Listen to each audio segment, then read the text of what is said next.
excited about our next speaker. She's coming directly from Michigan today. It's Nicole Scheffler, who is a tech diva with her engineering career, spending almost 20 years embarking in a startup as a programmer and building from engineer to strategic leader. Nicole, go ahead and turn on your camera.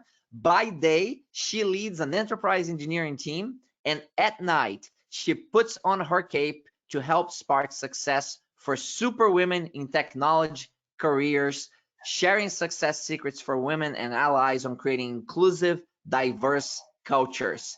Nicole is an engineer by trade, but born a leader. She is a 3-time best-selling author, podcaster of 2 shows, and speaks frequently on topics from technology to diversity. She is a certified coach, often sharing the success principles, and would love to connect to her. On social at Tech Diva Success. Go ahead and do that.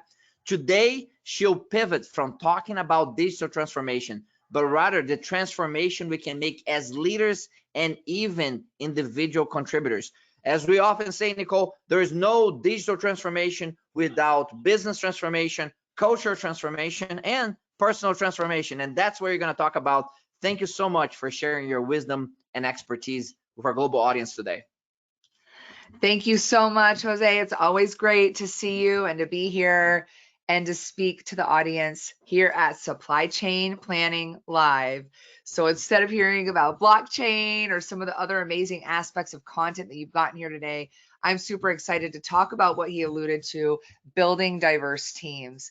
I've come to this idea that after my 20-year engineering career, I'm still doing that, right? I'm still leading at a top tech company, but I become a cultural architect as well. So for so long, I was a systems engineer and architect, and I'm a cultural architect.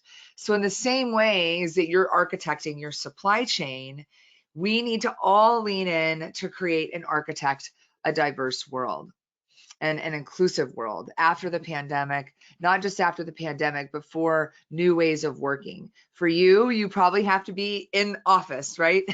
Supply chain definitely has components that require live, but we also see this mix of hybrid. And, coming today live, we have all kinds of things that we need to consider in this world to create cultures of productivity, of success, and equity. And so a lot of my research has been done in women with a technology lens, but I did some research on supply chain, and it looks like that there is a healthy growth as of 2020-21, according to Gartner, of women in supply chain. So shout out to all of the ladies out there joining us, and of course all the allies, because we can't control who we're born, we can control who we are. And what a great time to reflect on that today. So let's dig in. All right. So as Jose mentioned, I am the tech diva, and a tech diva is really defined as someone who believes in themselves and wants to make a big impact in the field of technology. That's how I feel about myself. That's what I try to do for women in tech. This is definitely a side passion, but something that's very impactful, and a message that it doesn't matter who you are in this meeting. It doesn't matter, because we're all cultural architects, whether you're in the field of technology or supply chain. This is relevant to everyone. This is just who I am. Jose did a great job introducing me, but I am thrilled to bring to you some studies of things that we do see happening, in addition to how we can respond. In fact, you can grab your paper right now and write 3 things on that sheet of paper. 1, 2, 3. You are going to leave this presentation with at least 3 things that you could take action on. So I'm a big Think and Grow Rich, Jack Canfield person, obviously, and I am just all about plans and action. So I'm going to leave you in this presentation with 3 easy things that you can do. So grab that notebook. Let's dig in. So what I want to divide the time today together is in 4 main just areas. Real quick, we are not able to see the screen just yet. Just want to make sure that you hit the show screen button for the audience. I'm so sorry, everybody. Here we go. Yes, we can see it now. Thank you. Thank you.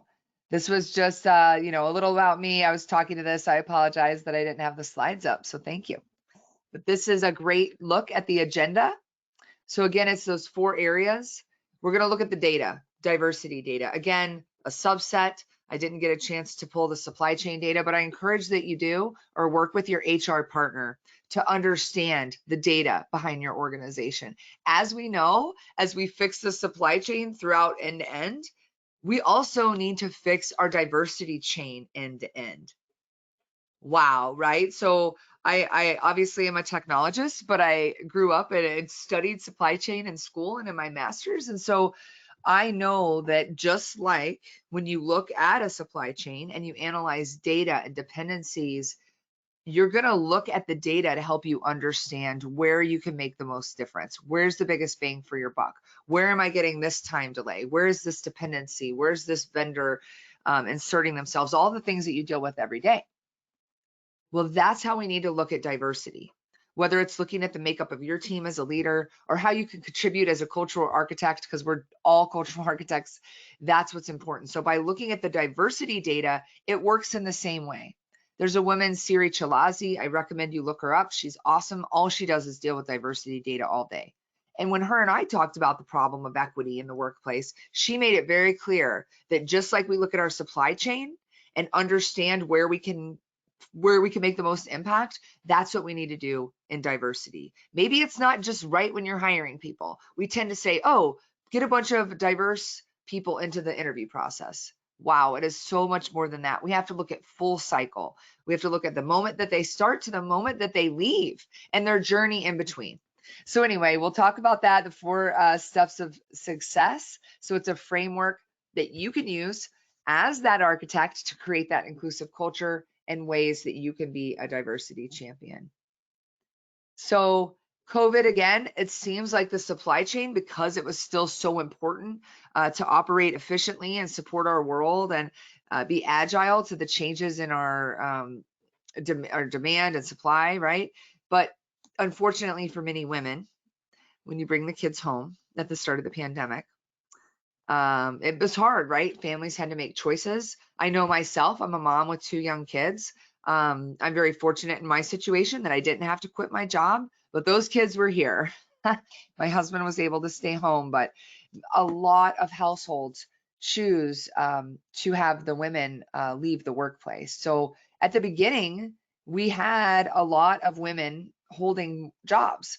In fact, right then, it was the first time since 2010 that we actually had more women holding jobs. So you could check that out. But then 1 year later, we lost 1 million more jobs than men. And again, I struggle sometimes with data because the engineer in me is like, okay, it's dependent on all these things. But either way, if we're off a little bit, that's not good. So we saw women leaving the workplace, which for me set off the alarms. Like I was already passionate about equality prior, but this really made me be here with you today. So I'm really hoping you're gaining from this, because this is my passion. It's my burning desire, as Napoleon Hill would say. All right. So even though women make up this example here from McKinsey, 39% of global employment. So 39% is globally women, 54% job losses. So it's just an impact that will take us a long time unless we take some action, right? And what I'm seeing, the last part about the gender time machine, the COVID impact, these things, is that we have the Great Resignation now. So we have quite a lot of turnover with all kinds of people in all fields, just really understanding what they can and can't do. So that alone is also forcing us to have to look at diversity from the beginning and the end of the employee experience. Okay, so let's look at the data behind the data. I want to start with the why. Huge Simon Sinek fan, and I believe that if we said, okay, Nicole, that's great, you're a woman, you want more women in the field of supply chain, you want more women in equality and tech, why? Like, why does it matter? And so I wrote a book with Jack Canfield, actually, called Pillars of Success. And in this book with Jack, I have 1 chapter on this topic, very similar to what I'm presenting today. And I realized that I needed to start with why it matters. So let's look at the top 3 things that we see from the data of why it matters to have women in a technology career. The first and foremost is that it attracts top talent, right? When you have a reputation of being a diverse culture, you're going to get top talent. Why? 65% of people link respect to job satisfaction. What does that mean? Jose, I respect you. I treat you with respect, and what we do together every day when we come to work together, we operate on this level of respect. Well, guess what? That alone, not just coming as your authentic self, but having that respect, that's going to lead to job satisfaction. When you feel respected, you feel equal. That's a big part of it. So getting that top talent in there means that you want to have a respectful work culture that is psychologically safe. So it pays to have this type of culture because you're going to be able to attract more top talent. And top meaning best in the industry. Because when you have a diverse woman or a URM, underrepresented minority, then they're looking with a different lens at job opportunities, because women want a place where they feel like they can be safe. My kid could walk in the door any minute and I'm going to be okay, right? Because we just have this new world we're living in. And then the second is that it boosts productivity and profitability. Again, I did the studies. The last slide, for those of you out there interested in this, proves that we can get more money. If you have a board of 30% women, you actually yield 6% greater profit. Now, some of these are anecdotal. They're not anecdotal. I do it from the data, but when I was reading the studies, they said that even when there's data to show it, because you can't totally correlate it, there is the skepticism, and that undervaluates or undervalues rather the power of having more equal boards. In fact, if they looked at having more increase in diversity at a global level, we could produce our output by 25%. What I'm getting to here is my favorite point at the end, that teams that are diverse unlock innovation, which I think is going to save our world, whether it's clean water, helping stop the spread of war, social justice. I mean, things that really matter. Our safety and security as a species, it's going to take innovation. When we innovate best when we have teams that have something in common with those we're innovating for. This is especially risky in the world of AI and ML, where if we have all men dominating that configuration, it could lead to even more bias. So I start to wonder, if we're programming AI and ML with an all-male programmer set, is that going to have embedded bias in it? Anyway, teams here, as you can see, are 158% more likely to understand the customer with one trait in common. Maybe it's that they're a woman, right? So I just believe that not only do we get the best people, we get the best return on investment, which I know if you're here, you're thinking about that as far as, you know, the whole total cost of doing business, right? But most of all, you can unlock innovation. And I think that's where I'm most passionate, because I want a bright future for me and my family, as do you. So we can come to more awesome seminars and learn and grow and stretch ourselves, but also make an impact on our planet. And diverse management actually earns more revenue from innovation when you're being diverse. So it pays to have women in technology. This was true in the workforce, it's true, but this is where we have a problem. There was a study, and again, all these studies are at the end. So I'd rather use the time to talk about the importance, okay? So senior leaders in the survey, 67 to 77% of senior leaders believe that gender and racial diversity is important, right? It's a priority. They'll say, yes, that's a priority. Then you say, okay, what are you working to do about it? What's your action that you're taking? It's important. What are you doing? Your health is important. What are you eating today? Well, or are you going to the gym, right? In the same way, we all know our health is important. We all know that this diversity topic is important, or I wouldn't be here talking to you about it today. But when we ask that same set of senior leaders, are you actively working to address this? It was only half of those polled. And then the managers, so senior leaders doing some stuff. Maybe they're sponsoring women or URMs, or maybe they're speaking to, I mean, they're usually doing something if you're at the senior leader. But managers, first line managers, actively working to address it, 13 and 19%. Hey, it's important. We're kind of doing some stuff. By the time it goes to first line manager, they don't know what to do. You have managers on the plant floor. You have managers in all these different areas. Those are the people that are creating culture. Those are your cultural architects. Those are the people that at the ground level can change your assessment of metrics of impact across your whole organization. So if we can fix that broken rung, so the broken rung, when they look at it, is a reference to the broken part of the chain, but it's the chain where women need to be in first line manager roles. So we need to get women in first line management. And we need to realize that people need clear paths of action. So that's why I'm here today, because that's why I do the passion work I do. 26% of computing jobs are held by women. I think that even if supply chain is increasing, you know, we're all having some challenges with women in the workplace, as we discussed on the COVID side. And the turnover rate, twice as high as women. And what it comes down to is doing more than checking the box. I see too often, take an unconscious bias training. Oh, when we onboard, we tell people you have bias, be careful about it. Just like a code, I'm a nerd, obviously. Just like when I do computer code, if you don't use it, you lose it, right? If you take a set in time to do a training, are you really going to retain that? So we have to do more, everyone, and that is why you're here. So let's see what we can do. And I want to remind you that remote jobs is no excuses. In fact, now is the time to create that cultural architectural plan that includes everybody in your business. Because obviously in the supply chain, you're going to have people in the manufacturing and the plant floors that are attributing to your supply chain success. But there's also going to be someone like me coming to their basement. You know, there's going to be people that need to work remotely. We have a huge opportunity to have this be a solution for our world. As we see people displaced from where they live, can we give them remote jobs and hope for their families in future?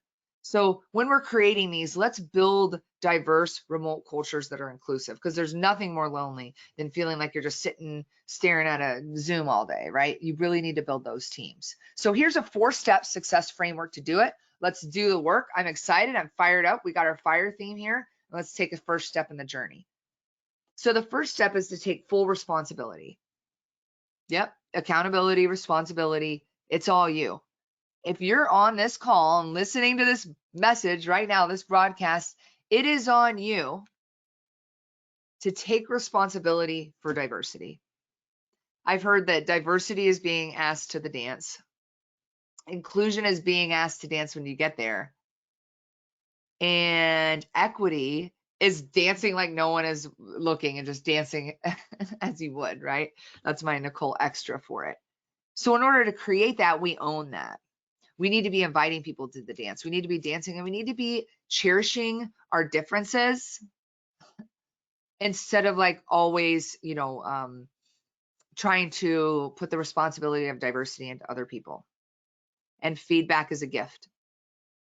This is true in everything we do, but I remind you, as the first step is taking responsibility and knowing that if you don't know what you're doing right or wrong, you'll never get better.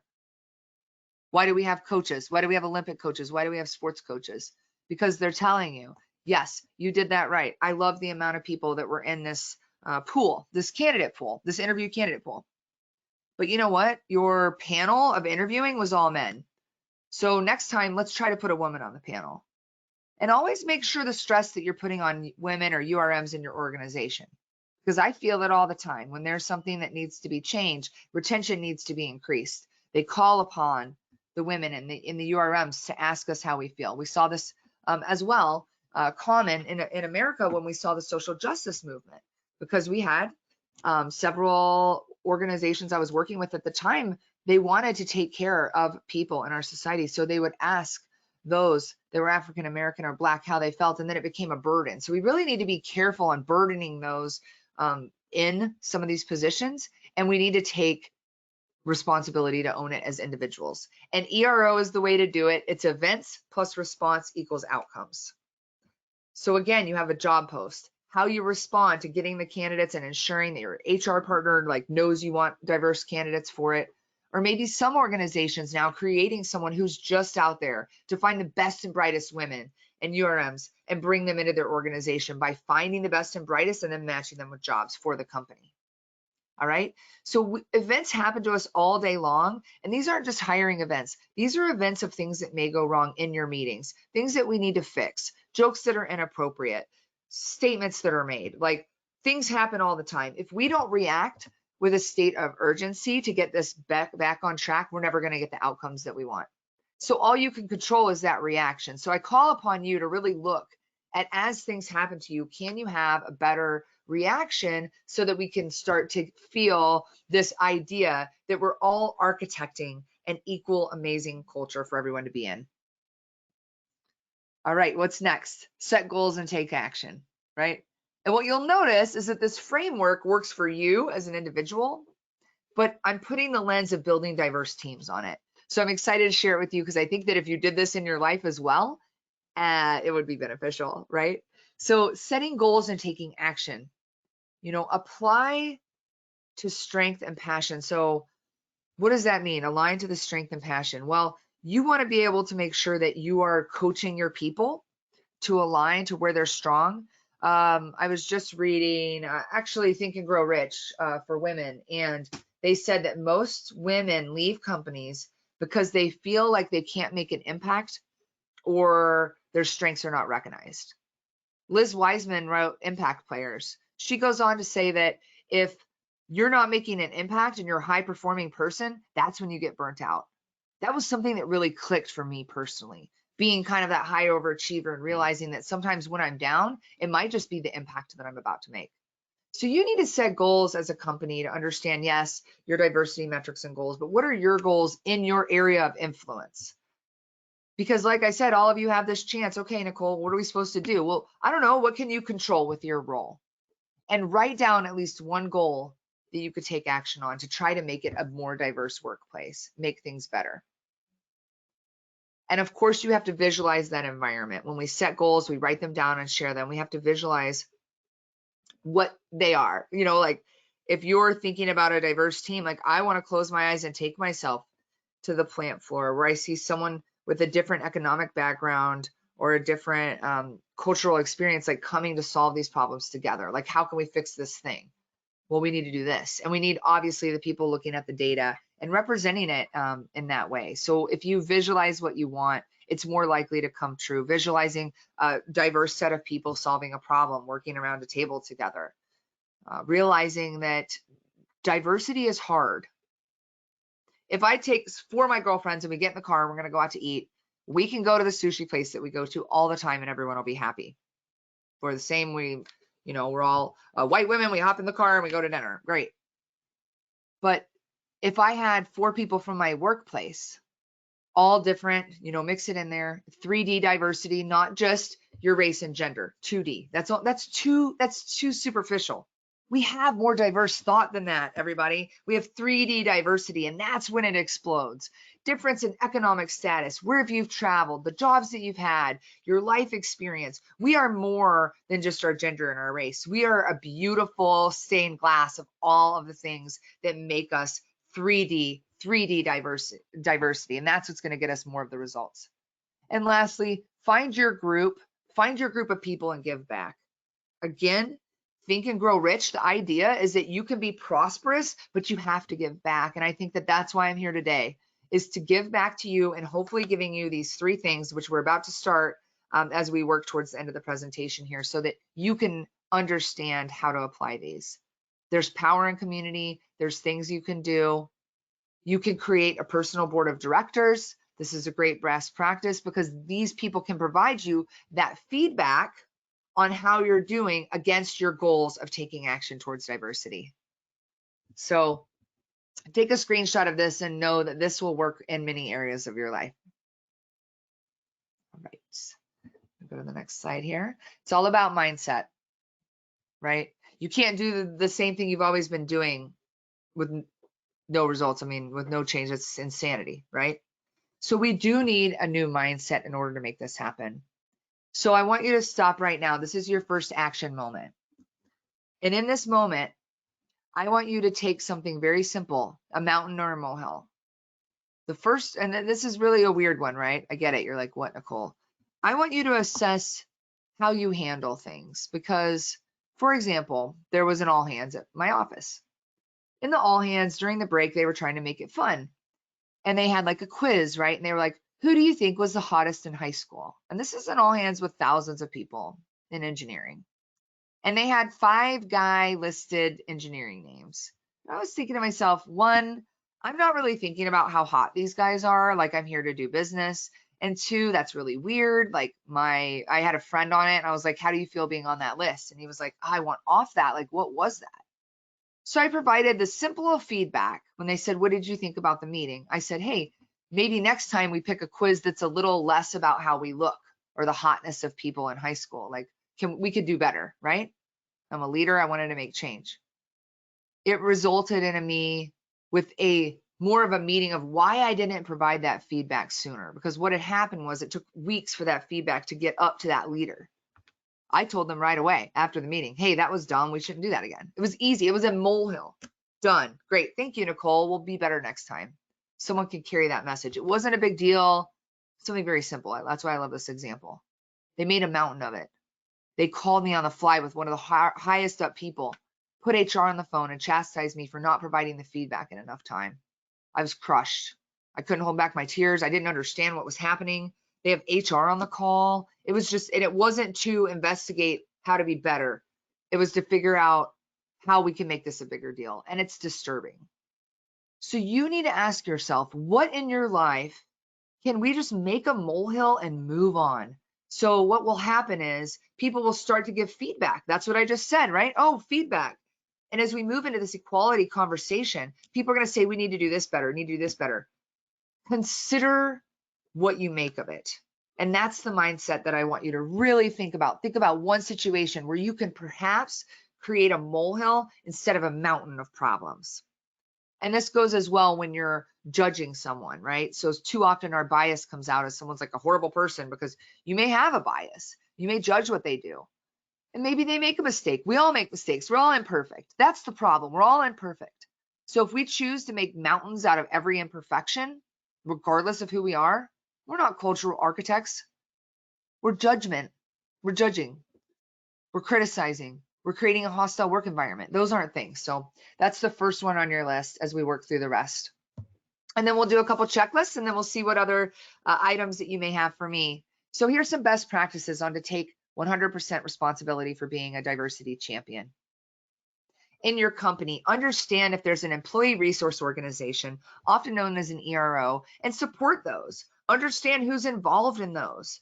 You know, I get it. You can't, always change who you are, but you know what? I consider myself an ally for Blacks, for example. So I'm a part of that ERO because I want to do my part because I care. So just know that it's okay for you to support these things or understand. Maybe I'll say to someone, hey, if you have an event that's going on for your cause, I would love to promote it, right? Or congratulating those who are making a difference, who are leaning into these communities. I've been involved in women EROs for so long, and I think back and there's been some leaders who've really allowed that and have raised it up, and there's been some that have just shut it down. So maybe we could support those people. Consider attending diversity events.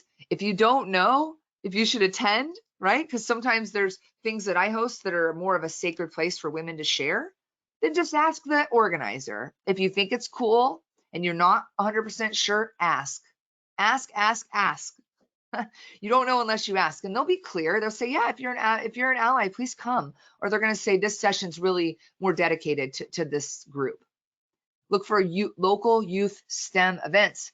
Why do I say that? And it's professional events. It's anything, right? Obviously, I'm leaning into STEM because when you're out there representing yourself as an ally, as a diverse person for all the beautiful things you do, someone in that audience is going to see you and realize they can do it. I can do it too. Encourage diverse hiring best practices. Like I said, not just the pool being diverse, but the panel, and connect people to mentoring and sponsoring. This is, and then obviously the right mindset, right? See things with a diversity lens. How would this feel if I were Nicole? How would this feel if I were so-and-so? because without that lens, like your rose-colored glasses, it's like that for tech. And most of all, be an ally. Represent others, because when you speak up as an ally, oftentimes your voice carries further. So for example, if you have a meeting, a man overtalks a woman, that he just keeps talking over me or something like that, it's actually the other man in the room who can afterwards say, hey, Gary, like you really spoke over Nicole, you should watch that. That can go a lot further than maybe me trying to approach Gary and say, Gary, you gotta lay off me, man. I was trying to make the point. And you could also be a champion who says, well, let's get back to Nicole's point earlier. I think that that's what you were saying. Did you have something to add to that? Right? So much power in that lens of being an ally. This is your second one. This is your checklist. Take a screenshot, right? These are things that you can take action on right now, no matter what you do to be an architect. An architect has to have tools. Ask your HR team what's available. Locate your website. Share it with other people on your team if you're a leader. Search in your local community. Look for things like diversity, inclusion. Look for opportunities with supply chain. Understand how to get involved in a non-disruptive way. That's exactly what I just said. If you don't know, don't make that an excuse. One thing I've learned from Jack Canfield: no blaming, no complaining, no excuses. Those get in the way of controlling and owning your reaction and taking accountability. So if you catch yourself making excuses in anything, but especially in diversity, don't do it.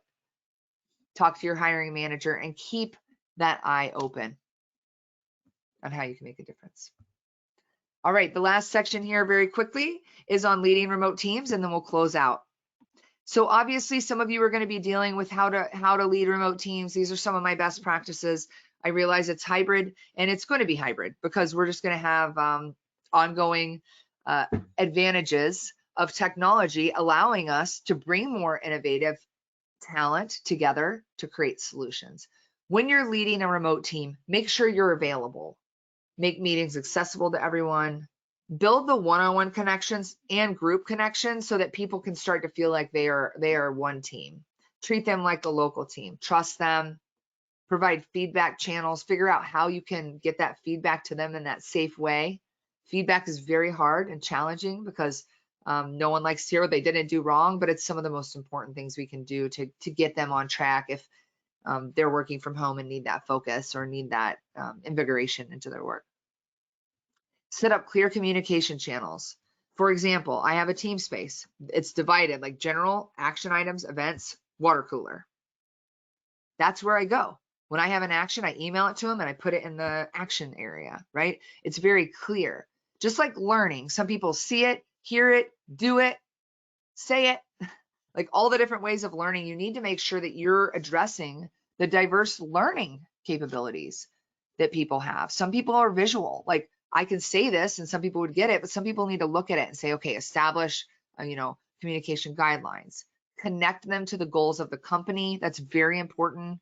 If your company has this mission up here and you're working down here, make them feel connected to that mission, make them feel like they're making an impact. And most of all, obviously I love doing this, have fun. And here's our third and final point. Some of my favorite remote team habits and hacks. Obviously, picking that clear communication channel. I struggle when there's Slack and Teams and text and email and phone calls and Zooms. Literally, that's the list right now that I deal with. So I have to be very clear as a leader. I am going to work on this, and that's where I talk about understanding their preferences. This is your third pit stop. This is the work that you need to do. Are you having trouble with someone on your team? Maybe that they just need to communicate. For me, I'm a busy woman. It helps me sometimes when someone reminds me and says, hey, Nicole, I've been looking for this. I just want to check on the status, because things happen because we're in email, voicemail, text, Teams, Slack, it's hard to stay on top of it. So set some models and talk about it with your team, just like you would your learning style. Build your team using design thinking. Try an open office hour session where there's no agenda. Rotate ownership, do game hours, give back, listen, and talk less. And the last thing is just appreciation. Sorry, plugging in my computer here. So the last thing is making sure they feel appreciated. I have done something where someone has an awesome day and I'll send them a piece of cheesecake via DoorDash from the Cheesecake Factory, right? I recognize and make moments that matter with my people. I not only appreciate their impact, but I appreciate their company loyalty if they have an anniversary, their birthdays, and major milestones in their life. Be sensitive. Now is the time of the empathetic leader to come into play. Be more sensitive that everyone's dealing with something. You never know what they're dealing with. So if you choose one thing, be kind. We all know how far an attitude of gratitude is. And that's all I have for you today. It was my pleasure. I hope you left with 3 things, if not more, that you can do to spark success with diverse teams together. And I'm available at techdivasuccess.com. I'm standing up a monthly subscription club for women that want to stay empowered to take activation little by little, taking action each month. And I'm available for speaking. But my biggest passion is that you leave feeling like you are the powerful cultural architect. So get your blue plans out, make your adjustments, and let's set this thing on fire. So that's all I had today. Thank you so much for your time. And lastly, thank you for investing in yourself. By sitting through this session, I believe that we can all create cultures that are exciting, that innovate, but it starts with you. So congratulations on taking the first step in diversity by educating yourself. Thank you so much. Bye.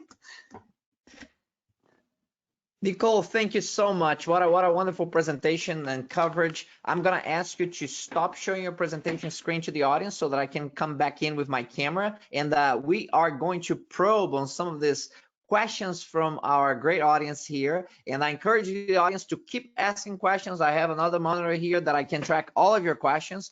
And I'll summarize and relay as many of them to Nicole as I can in the time that we have available. So Nicole, the first one comes from Karen Zanetti, and Karen's asking, what was the ultimate outcome of the mountain that grew out of your feedback regarding the hottest guy in high school? How was it resolved and what improved? So she's focused on something that you discussed there during your presentation. Yes. Thank you, Karen. Wow, thanks for caring. Karen. So you know, what happened, I think it was a really big learning moment. I think that we had the meeting, it was super awkward. The HR person happened to be my friend. So we have my friend who's in HR. So I was able, and then the leader that she worked for and me. So we're all on this call. And what happened was I talked to her and said, I don't really understand what that was. She didn't understand either. And what turned out was they found out that that the feedback didn't trickle to him in time. And I think he learned a lesson. I think he ended up, we worked it out. I don't work at that company anymore, so that is one thing, but we worked it out at a professional level. But I think the biggest takeaway was what I shared today. Like, he made a mountain out of nothing. So there was no actions from HR against me at all. It was more oh, whoops, I probably shouldn't have handled it that way. And that was the conversation that I had with that leader after he had gone through the process of processing what had happened in that call. So the power, though, is that because I spoke up, he now knows that. If I would have remained silent, I wouldn't have given him the opportunity to learn and grow by dealing with feedback around diversity. And that's what we need. We need leaders to be able to take it and handle it in a way that makes people feel comfortable and safe. I hope that helps, but it ended up being good. Everything's fine between me and that person, but it did make me think about things that I wouldn't do as a leader, for sure. Very good. That's a great perspective. Next question comes from, it's a kind of a 2-part question from Noah Santa Cruz. Noah is asking, you know, there is how to avoid the old school practice of leadership in the current days, and what he means by that is that, you know, there's a very strong focus on hard skills, and the soft skills that matter maybe are a bit overlooked. But really building on that, his follow-up question is, what do you see as the main roadblocks to have diverse environments today across industries? What continue to be some of the roadblocks? Okay, thank you for your question, Noah. Let's break it up into 2 things. I think we all know the data shows that we're in a transition between the old school system and the new school system. right? The new school system is what we see happening today with conversations around social justice and equality like we're having right now. We weren't having these conversations 10 years ago. I started the first Women in Tech podcast in 2015. And I was the first one to market. So that just goes to show you like, wow, we have a lot of work to do. So as we move from old school to new school, what's happening is the leaders of the old school that might be carrying some of that legacy mentality are going to retire. And we need to backfill it with the next generation of people that understand that not only should diversity and inclusion and psychological safety be table stakes, but they're going to be making that a reality because they're going to be growing into leadership. So I think it's recognizing that we have a problem, but we have an opportunity, and we have to get here with the people here, whoever is there, and we need them on board. So some of the ways that I've seen successful from companies is outcome-based hiring. So looking at an outcome of how you would provide A, instead of always looking at how many certs you have, how many years experience. Cut it down to outcomes. We can take someone who trains 10 years for a marathon and then they run a marathon, or someone could train really hard for a year and run a marathon. So I think we need to get out of this time continuum and get into an outcome-based mentality. And that's the leadership lens that I have on moving it. Some of the roadblocks that are out there is the fact that we still have legacy relationships. There's something called the Old Boys Network, OBN. I'm not talking about OBS, OBN, but the Old Boys Network is a reference to a society where men help men, and there's people that are left behind that don't look or are not men. So I think we need to start thinking about sponsorship better. So one of the roadblocks is that that's just the way it's always been done. Like there's a job rec. Oh, I know a guy. My buddy Bob is awesome. And then they bring Bob in. Is Bob qualified? Yes. So it accelerates the hiring process. That's something that I think is very important, not just outcome-based hiring, but looking at your hiring process and putting those things in play. And those are some of the roadblocks that I think that HR companies for smaller organizations, they're trying to be everything to everyone. Like your HR person's trying to do diversity inclusion. They're trying to run this. They're trying to do that. So I think if you can really come down to a focus of what you need to do end to end, the roadblocks are going to be looking at it as a system. The roadblocks are going to be not stepping back, looking at the full view of when someone starts their entire career journey of how they progress through your company, opportunities that they're given, leadership trainings, things that are available on your website, things that are available around diversity on your website, making sure those are valid things. And the roadblocks there would be moving from the old to the new together and having it be in a positive way. I think that the rise of the empathetic leader, whether it be women or men, is very powerful. There's a book called the Athena Doctrine, and the Athena Doctrine took a set of words and said, here's powerful words of leaders. Let's see if these are feminine or masculine words.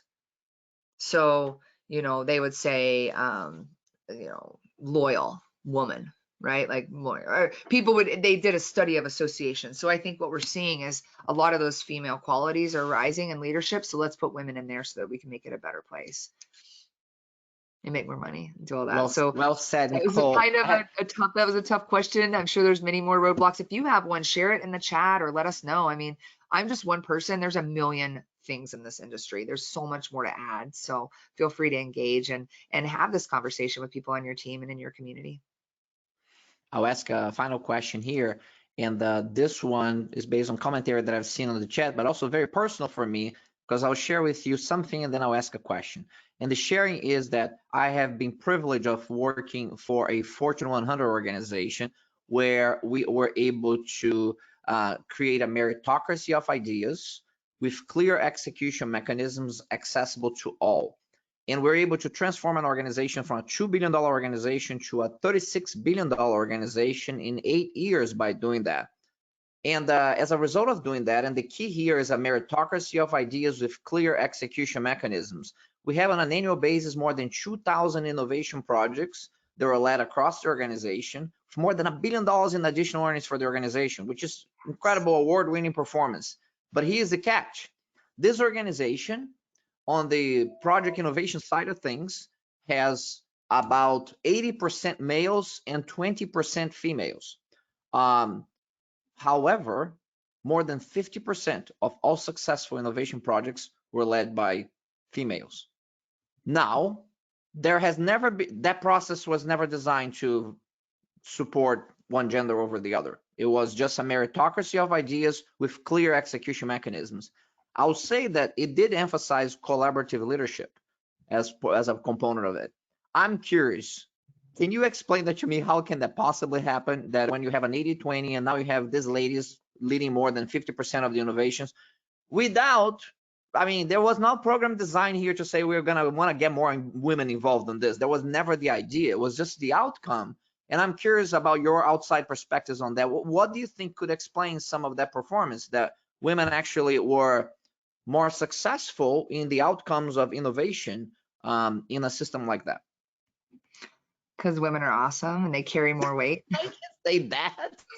It's got to be a good reason. I'm totally kidding. I'm totally kidding. You know, first of all, congratulations. Not only did it sound like they had a vision around meritocracy, and I love that. That's why you saw me put design thinking and some tools out there that can create a meritocracy of the foundations which can lead to it. Now, the execution is also interesting because what you just read, it said it took 8 years to get there. So I wonder if they got that result in 8 years, imagine what would have happened if they would have gotten more female talent, how they could have accelerated it within that 8 years, or how they could continue to accelerate it more. Like if you know you're getting that in your people, then why not double down on getting more people? Because then you can make more money. So I think the takeaway there, I mean, why it happened is because it's only one cog in the system. It's a system, right? So meritocracy is one piece of it. Looking at that end-to-end journey of female talent in your organization is the next challenge. And that's the next, this is where we're at, right? Just like technology moves fast, this is where we're at right now, being that cultural architect. Well, when we start acting at an individual level to truly carry these cultures that are marketed, whether it's, you know, epic culture or, you know, this culture, like all these cultures that companies have are only felt when people act on it. So I think in this case, maybe there was a meritocracy of productivity towards your goal, your product, your sales, but what is the culture there? Like, I don't know anything about their culture other than they made a lot of money. It's 80-20 and 50%. Like, how do the women feel there? If you know you're the only woman in the room and you're making the biggest impact, are they getting promoted? Are they you know, that's just some initial thoughts I have, but I think it's great. I love meritocracy. I think that company could take it to the next level by adding some of these cultural things in place. I mean, why not? You get 50% return from the women there. Why would you not want to work with? Exactly. I'm going to bring you in the future session just to discuss that one case, and we're going to go deep into it, but I'll give you a couple of hints. One of them is that the systems that were designed by men for decades, all of a sudden they were being looked at from females, and they're looking at it from a different perspective. And different perspective is the essence of innovation. And not a different perspective because of their gender, because of their mindset and the view of the problem was different, right? It's about that's that 3D diversity, Jose. That's the name for it. When you look at the studies, 3D diversity, 3-dimension diversity, and that alone, when you go just beyond having like black or white or women or men, and you go into like more than that, you extend, you get like more. When you do that diversity, like you said, the mindset, the diverse mindset, there's actually profitability to that. So it's like one thing to have 2D diversity. Like if you have 50-50 men, women, that's great. But if they're the same, they're all from the same background, same city, you're going to run into that same problem. So we need that, you know, heterogeneous meritocracy space with the wrapper of culture to make sure those women feel supported, because they are carrying a large amount of success for the organization. So are they being compensated? If they're 50% of the innovation, are we taking that profit and we're saying, hey, here's a profit sharing program. When you contribute to the innovation, they obviously got these numbers from somewhere. Are we doling out more money to those women that are making more impact on the bottom line? So anyway, yeah, I love that. Love that. That's the That's next terrific. session. Nicole, listen, we're gonna have to wrap up because of time, but I want to say something before we wrap up. Do me a favor. I didn't have you in my original post when we had this conference, and it's your awesome addition to the conference. So I'm gonna ask you to go under my name on this post and put a comment in there, because I want people to be able to link with you directly on LinkedIn. So they'll see you there and they can connect. Just say hello, everybody. It was great to be with you here today. And I'm gonna ask our audience to go in there, connect with Nicole, make a comment to her terrific presentation. Thank you so much again for sharing this wisdom and vision with our global audience today. Thank you so much. Together we can do more. Thanks, Jose. Thank you. Ladies and gentlemen, that was Nicole Scheffler sharing the power of diversity and inclusion and building cultures for superior performance in supply chain, but certainly beyond supply chains. We're going to be taking our final break of the day today, and we are going to come back with a wrap-up session with Rosemary Coates, who is the Executive Director, Chairman of the Board for the Reshoring Institute. And she is going to be talking to us via a video message with about the Reshoring Institute and what's going on in supply chain and reshoring around the world. So I'll see you back at the top of the hour with the video and the message from Rosemary Coates. Thank you.